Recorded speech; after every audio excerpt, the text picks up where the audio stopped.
ನನ್ನ ಹೆಸರು ದ್ರವ್ಯ ಅಂತ. ನಾನು government junior college second P U ಅಲ್ಲಿ ಸ್ಟಡಿ ಮಾಡ್ತಾಯಿದ್ದೀನಿ. ನನಗೆ ಇಂಗ್ಲೀಷ್ ಕಲಿಯೋ ಆಸಕ್ತಿ ತುಂಬ ಇದೆ. ನಾನು ಸಂಗಮ ಯೂಟ್ಯೂಬ್ ಚಾನಲಲ್ಲಿ ದಿನ ವಿಡಿಯೋನ ನೋಡಿ ಕಲ್ತ್ಕೊಂಡು ನಾನು ಕಲ್ತ್ಕೊಂಡು ಇನ್ನೂ 4 ಜನಕ್ಕೆ ಹೇಳ್ಕೊಡ್ಬೇಕು ಅಂತ ತುಂಬ ಇಷ್ಟಪಡ್ತೀನಿ. ಈ ರಜಾ ಸಮಯದಲ್ಲಿ ನಾನು ಇನ್ನೂ ಜಾಸ್ತಿ ಕಲಿತು ಎಲ್ಲರಿಗೂ ಹೇಳ್ಕೊಡ್ಬೇಕು ಅಂತ ಇಷ್ಟಪಡ್ತೀನಿ. ಸಂಗಮ ಯೂಟ್ಯೂಬ್ ಚಾನಲ್ನ ಸಬ್ಸ್ಕ್ರೈಬ್ ಮಾಡಿ, ಬೆಲ್ ಐಕಾನ್ನ ಕ್ಲಿಕ್ ಮಾಡಿ ಎಲ್ಲ ವಿಡಿಯೋನ ನೋಡಿ. Thank you. ಆತ್ಮೀಯ ವೀಕ್ಷಕರೇ, ನೀವು ನಮ್ಮ ಜನರಲ್ ಇಂಗ್ಲೀಷ್ನ ಎಲ್ಲ ಎಪಿಸೋಡ್ಗಳನ್ನು ನೋಡಬೇಕು ಅಂತ ಹೇಳಿದರೆ ಸಂಗಮ ಅಕಾಡೆಮಿ ಜನರಲ್ ಇಂಗ್ಲೀಷ್ ಅಂತ ಪೂರ್ತಿ ಟೈಪ್ ಮಾಡಿ, ಆ ನಂತರ ಎಪಿಸೋಡ್ 1, 2, 3, 4, 5, 6 ಅಂತ ಟೈಪ್ ಮಾಡಿ. ಅದಕ್ಕೂ ಮೊದಲು ನೀವು ಒಂದು ನೋಟ್ಬುಕ್ ಇಟ್ಕೊಳ್ಳಿ. 1ನೇ ಎಪಿಸೋಡ್ ಮಾಡಿದ್ಮೇಲೆ ಒಂದು ಪೇಜಲ್ಲಿ ಎಪಿಸೋಡ್ 1 ಅಂತ ಹಾಕಿ ಅಬ್ಸರ್ವೇಷನನ್ನು ಬರ್ಕೊಳ್ಳಿ. ಹಾಗೆ ಒಂದೊಂದೇ ಎಪಿಸೋಡನ್ನು ನೋಡ್ತಾ ಹೋಗಿ. ಭಾಗ 1. 2ನೇದು, ನೀವು ನಮ್ಮ ಚಾನಲ್ ಸಬ್ಸ್ಕ್ರೈಬ್ ಆಗಿ, ವಾಚ್ ಮಾಡಿ, ಲೈಕ್ ಮಾಡಿ, ಶೇರ್ ಮಾಡಿ, ಮರೆಯದೇ ಕಾಮೆಂಟ್ ಮಾಡಿ. ನಿಮ್ಮ ಕಾಮೆಂಟ್ಸು ನಮ್ಮ ಗ್ರೋತ್ಗೆ ಸಹಕಾರಿಯಾಗ್ತವೆ.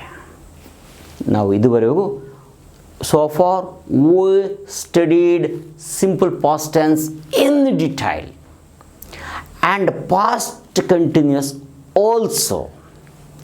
We connected simple past tense with past continuous tense.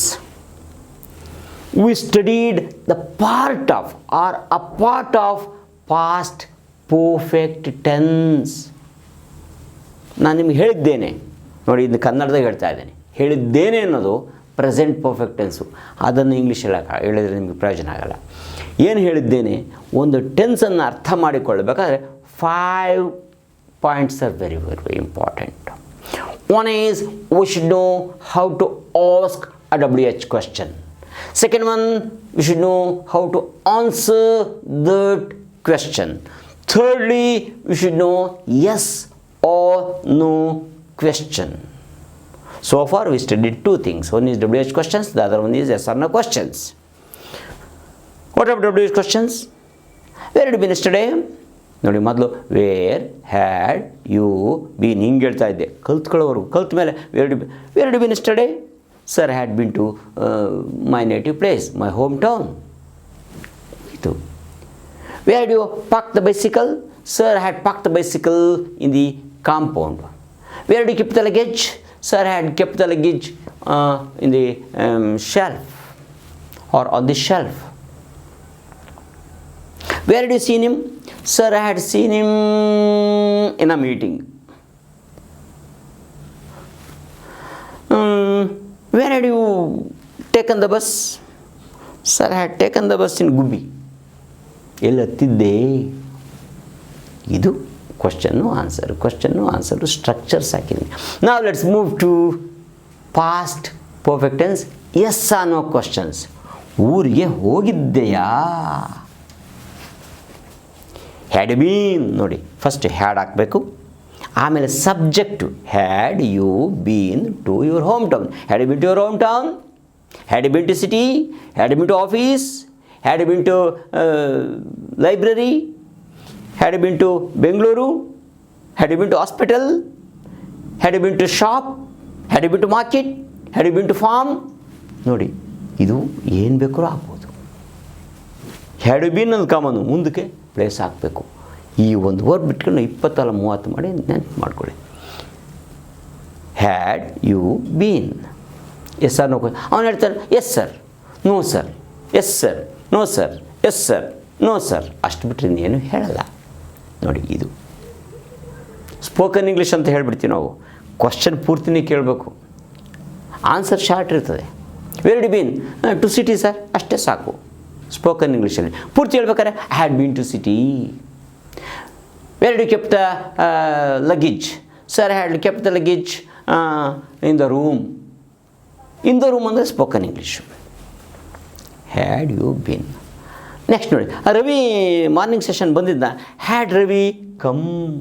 ಇದು ಪಾರ್ಟಿಸಿಪಲ್. ಹಲವಾರು ಸಾರಿ ಹೇಳ್ಬಿಟ್ಟಿದ್ದೀನಿ, ಅಲ್ಲೇ ರಿಪಿಟೇಷನ್ ಆಗ್ಬಿಟ್ಟಿದೆ. ಕಮ್ ಅನ್ನೋದು ಪ್ರೆಸೆಂಟ್ ಟೆನ್ಸ್ ಅಲ್ಲ, ಪಾರ್ಟಿಸಿಪಲ್. ಯಾಕಂದರೆ ಹ್ಯಾಡ್ ಬಂದಿದೆ. Had Ravi come to the first session? Had Ravi come yesterday? Had in the HM come yesterday? Had Suresh come yesterday? Had he come to college? Had he come to school? Had he come to class? ಇದು attended, meeting attend ಮಾಡಿದ್ದೆಯಾ? Had you attended the meeting? Had you attended the training? Had you attended the conference? Had you attended the class? ನೋಡಿ, attended ಅದು ಮುಂದಕ್ಕೆ ಏನು ಬೇಕಾದ್ರೂ ಹಾಕ್ಬೋದು. ಸಂದರ್ಭ. Given, ನೀವೇನು ಅವ್ರಿಗೆ ಹೋಮ್ವರ್ಕ್ ಕೊಟ್ಟಿದ್ರಾ? Had you given any assignment? Had you given any homework? Had you given any project work? ಅವನಿಗೆ ದುಡ್ಡು ಕೊಟ್ಟಿದ್ದೆ ನೀನು. Had you given him money? ಅವನಿಗೆ. Had you given him ragi? Had you given him rice? Had you given him work? Begun, BEGA, begin, began, begun. ನಾನು 4ನೇ class ಶುರು ಮಾಡಿದ್ನ. Had I, ಹುಡುಗನ ಕೇಳೋದು, had I begun the 4th lesson? Headmaster ಕೇಳ್ತಾರೆ, had he begun the 2nd chapter? Paid. ಅವ್ನು fees ಕಟ್ಟಿದ್ನ, pay ಮಾಡಿದ್ನ, ಪಾವತಿಸಿದ್ದಾನೆ. Had you paid the fees? Had you paid the fees? Had you paid the bus fare? Had you paid the train fare? Had you paid the electricity bill? Paid. Cleaned. ಆ room clean ಮಾಡಿದ್ದು ನಾವು, ಏನು ಹಿಂಗೆ ಗಲೀಜಾಗಿ ಕೂತದೆ. Had he cleaned the room? ರೋಡೆಲ್ಲ clean ಮಾಡಿದ್ರಾ?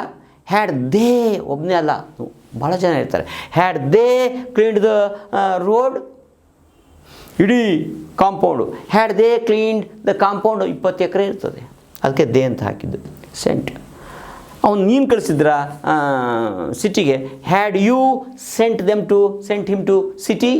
ಅವರನ್ನು had you sent them to city? ನೀವು ಕರ್ಕೊಂಡೋಗಿದ್ರ ಅವನ ಜೊತೆಯಲ್ಲಿ? Had you taken him with you? Had you taken him with you to city? Had he taken you? ನೋಡಿ, ಹ್ಯಾಡ್ ಯು ಟೇಕನ್ ಅಂದರೆ ನೀವು ಕರ್ಕೊಂಡೋಗಿದ್ರ ಅಂತ. ಹ್ಯಾಡ್ ಹೀ ಟೇಕನ್ ಅಂದರೆ ಅವನು ಕರ್ಕೊಂಡೋಗಿದ್ನ ಅಂತ. Had he taken you to city? Had you taken him to city? Had she taken him to city? Had he taken her to city?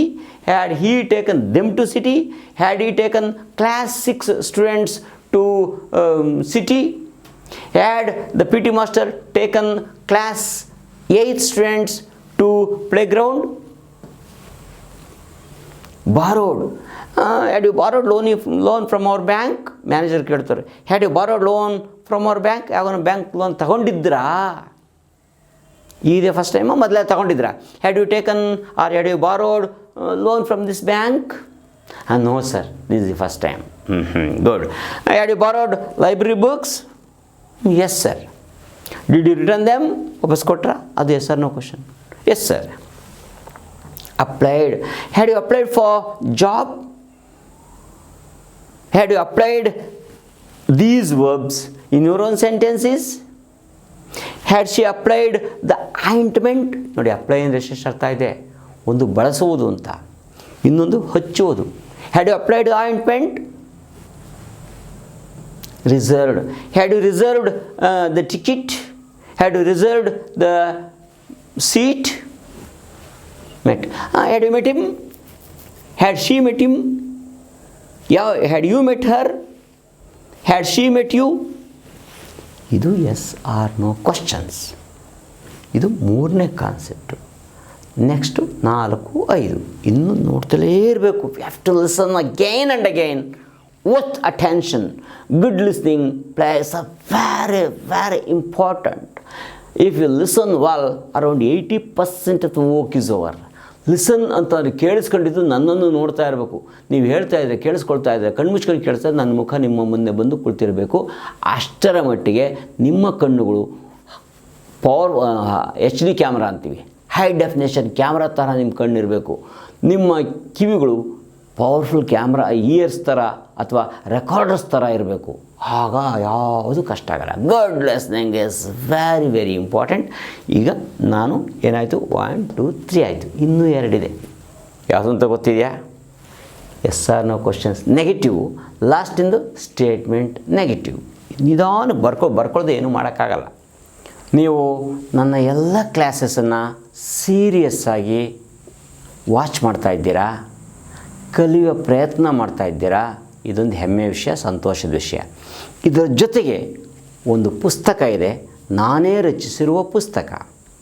ಈ ಪುಸ್ತಕದ ಹೆಸರು ಕನ್ನಡದಿಂದಲೇ ಲರ್ನ್ ಆ್ಯಂಡ್ ಟೀಚ್ ಇಂಗ್ಲೀಷ್. ಕನ್ನಡದಿಂದಲೇ learn and teach English 25 ಮುದ್ರಣ ಆಗಿದೆ.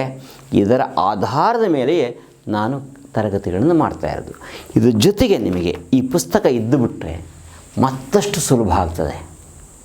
ಬರೆಯುವ ನೀವು ತಪ್ಪು ಬರಿಬೋದು, ಆದರೆ ಈ ಪುಸ್ತಕ ಬಹಳ ಅನುಕೂಲ ಆಗ್ತದೆ. ಅಗತ್ಯವಿದ್ದವರು ಈಗಾಗಲೇ ಕೆಲವರಿಗೆ ಬರ್ತಾ ಇದೆ ಪುಸ್ತಕವನ್ನು ಹೇಗೆ ಪಡೆಯಬಹುದು ಅಂತ. ನನ್ನ ಫೋನ್ ನಂಬರ್ಗೆ ನಿಮ್ಮ ಅಡ್ರೆಸ್ಸನ್ನು ಕಳಿಸ್ಕೊಡಿ. ಆ ನಂತರ ನಾನು ಪುಸ್ತಕವನ್ನು ಕಳಿಸಿಕೊಡುವ ಎಲ್ಲ ವ್ಯವಸ್ಥೆಯನ್ನು ಮಾಡುತ್ತೇನೆ. Okay, this book is very very useful for learners as well as teachers. ಇದೊಂದು ಸಂಜೀವಿನಿ ಇದ್ದ ಹಾಗೆ. 6 ತಿಂಗಳ ಕಾಲ ಶ್ರದ್ಧೆಯಿಂದ ಓದಿ ಎಂತಹವರೂ ಕೂಡ ಉತ್ತಮವಾದ ಶಿಕ್ಷಕರಾಗ್ಬೋದು. ಹಾಗೆಯೇ ಮಾತನಾಡುವ ಮತ್ತು ಓದುವ, ಅರ್ಥ ಮಾಡಿಕೊಳ್ಳುವ ಸಾಮರ್ಥ್ಯವನ್ನು ಗಳಿಸಿಕೊಳ್ಳಬಹುದು. ನಿಮಗೆ ಇಷ್ಟು ಇಂಗ್ಲೀಷ್ ಬಂದರೆ 1ನೇ ತರಗತಿಯಿಂದ ಡಿಗ್ರಿಯವರೆಗಿರುವಂಥ ಎಲ್ಲ ಪಾಠಗಳು ಒಂದೇ ಒಂದು ವಾರದಲ್ಲಿ ಬೋಧನೆ ಮಾಡಿ ಮುಗಿಸಬಹುದು. ಇಂಗ್ಲೀಷ್ ಅರ್ಥವಾದರೆ. ಇಂಗ್ಲೀಷ್ ಅರ್ಥವಾಗದೆ ಹೋದರೆ ವರ್ಷ ಎಲ್ಲ ಬೋಧನೆ ಮಾಡಿದರೂ ಏನೂ ನೆನಪಿರೋದಿಲ್ಲ. ಇದನ್ನು ಚೆನ್ನಾಗಿ ಅರ್ಥಕೊಳ್ಳಿ. ಈಗ ನಾನು ಮುಂದಿನ ವಿಷಯಕ್ಕೆ ಬರ್ತಾಯಿದ್ದೀನಿ. ಇದು 3 ಪಾಯಿಂಟ್ ಆಯಿತು. ಒಂದು WH ಕ್ವಶನ್, 2ನೇದು ಆನ್ಸರ್, 3ನೇದು ಎಸ್ ಆರ್ ನೋ ಕ್ವಶನ್. ಈಗ 4ನೇದು yes or no questions negative. ಅವನು ಬಂದಿದ್ದನ್ನ ಅಫರ್ಮೇಟಿವ್. ಬಂದಿದ್ದಿರಲಿಲ್ಲವೇ, ಕೊಟ್ಟಿದ್ದಿರಲಿಲ್ಲವೇ, ನೆಗೆಟಿವ್. ಬಳಸೋದು ಅಪರೂಪ ಆದರೂ ಗೊತ್ತಿರಬೇಕು. ನೋಡಿ, ಅವನು ಬಂದಿದ್ದಿರಲಿಲ್ಲವೇ, hadn't. hadn't he come to class? Ain't he come to class? ಮೊದಲು ಹೇಳಿದ್ದೀನಿ, yes or no questions have rising intonation. ಹೋಗ್ತಾ ಹೋಗ್ತಾ ಧ್ವನಿ ಜಾಸ್ತಿ. ಅಂಡರ್ಸ್ಟೂಡ್? ಹಾಗೆ ain't he come to class? ಎಂಟ್ ಅಂತ ಸುಮ್ಮನೆ ನುಂಗಿ ಹಾಕ್ಬಿಡ್ತೀವಿ. hadn't ಅನ್ನಂಗಿಲ್ಲ. ain't he come to class? hadn't subject VN. ನೋಡಿ, hadn't seen you, ಅವ್ನು ನೀನು ನೋಡಿದ್ದಿರಲಿಲ್ವಂತ. hadn't you seen him, ನೀನು ಅವ್ನು ನೋಡಿದ್ದಿರಲ್ವಾ. hadn't she seen you, hadn't they seen you. hadn't ಬಂದಮೇಲೆ ಪಾರ್ಟಿಸಿಪಲ್ ಅಂಡರ್ಸ್ಟುಡ್. ನೀನು ಬೆಂಗಳೂರಿಗೆ ಹೋಗಿದ್ದಿರಲಿವ ಹಂಗಾರೆ ನೆನ್ನೆ. hadn't you been to Bangalore? hadn't you been to Kalaburagi? hadn't you been to Sedam? hadn't you been to Koppal? hadn't you been to Raibag? hadn't you been to Gangavathi? hadn't you been to Sirsi? hadn't you been to Suratkal? hadn't you been to Kundapur? hadn't you been to Hebri? hadn't you been to Hasan? hadn't you been to Kunigal? hadn't you been to Ramnagar? hadn't you been to Chamarajnagar? hadn't you been to Srinivaspur? hadn't you been to Kolar? ಏನನ್ನು ಹಾಕಿ hadn't you been to hospital? ಈ fluency ಬರಬೇಕು. ಇನ್ಶೆಲ್ಲ ನಾನು ಮೆಲ್ಲಗೆ ಹೇಳೋದು ನಾನು, ಯಾಕೆ ನಿಮಗೆ ಎಲ್ಲ ಶಬ್ದಗಳು ಕಿವಿಗೆ ಬೀಳೋದ್ರಿಂದ. ಅದೇ ಸ್ಲೋ ಆಗಿ ಹೋಗ್ಬಿಟ್ರೆ ಅದನ್ನ ಯಾರು ಇಂಗ್ಲೀಷ್ ಅನ್ನಲ್ಲ. hadn't you been to city ಅಂದರೆ ಬಳ್ಳ ಅಂತ hadn't you been to city? hadn't you been to Kolar? hadn't you been to hospital? ಇದು ಬರಬೇಕು. ಸಮಯ ತೆಗೆದುಕೊಳ್ತದೆ. ರಿಟರ್ನ್, ಯಾಕೆ ಅವನ ಪುಸ್ತಕ ವಾಪಸ್ ಮಾಡಿದ್ದಿರಲಿಲ್ಲವೇ. hadn't you returned the books? ನೀನು ವಾಪಸ್ ಮಾಡಿಲ್ವ. hadn't you returned the books?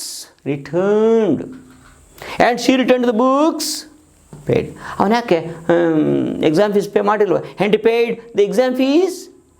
hadn't you paid the tuition fees? hadn't you paid the phone bill? ನೀನು ಒಂದು ಮೀಟ್ ಮಾಡಿದ್ದಿಲ್ವ ಹಂಗಾರೆ, ಸುಮ್ಮನೆ ಯಾಕೆ ಹೋಗಿದೆ. hadn't you met him in the office? ಇದು yes or no questions negative. ಇಲ್ಲಿಗೆ 10ಕ್ಕೆ ಬಂದಿದ್ದೀವಿ. ನೊಂದಿದೆ ಸ್ಟೇಟ್ಮೆಂಟ್ ನೆಗೆಟಿವ್. 5ನೇ ಪಾಯಿಂಟು ಚೆನ್ನಾಗಿ ಅರ್ಥ ಮಾಡ್ಕೊಳ್ಳಿ. ಈ ಪುಸ್ತಕವನ್ನು ಒಂದು ಬೈಬಲ್ ಆಗಿ ಇಟ್ಕೊಳ್ಳಿ. ಪ್ರತಿದಿನ 1 ಅವರ್ ಪ್ರಾಕ್ಟೀಸ್ ಮಾಡಿ. I assure you 100% good English speaking or using in 90 days. Okay, thank you.